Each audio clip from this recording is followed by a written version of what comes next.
never knew. I never knew any of this stuff about you, man. But yeah, carry on. Sorry, I don't know where you were at. Yeah, I guess I was just kind of talking about just being in You SAA. you were in the devil. You were the devil in there because people they couldn't stop watching it, and you were filming it. Yeah. So basically, just talking about how like poisonous porn is, and just like how even the industry just like preys on people that probably are a lot of addicts themselves. You look at a lot of male porn performers, and a good deal of them commit suicide. A good deal of them don't end up really living fulfilling lives that I think they can live. And a lot of them kind of get into drugs and stuff like that. It's not a good industry to be in. It preys on addiction because it creates this massive sexual addiction in your life that you just crave. You just crave these crazy sexual scenarios that are completely devoid of intimacy.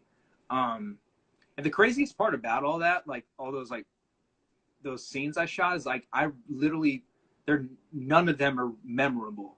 If it wasn't for having the actual video footage of it, I wouldn't remember any of them because they're nothing. It's just like fucking like having a beer or something like that. It's just like, oh, like that was that, you know. It's like I can't remember seeing myself in any of that. But on the flip side, those intimate moments I've had with women I love, I can remember perfectly, you know, because those were actual of importance to me as a human.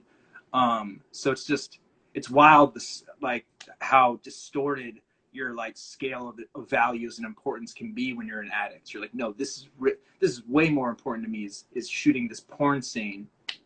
It's not in the long run. I remember doing it, and literally like also a big thing about being an addict is that you never want to admit that you're an addict.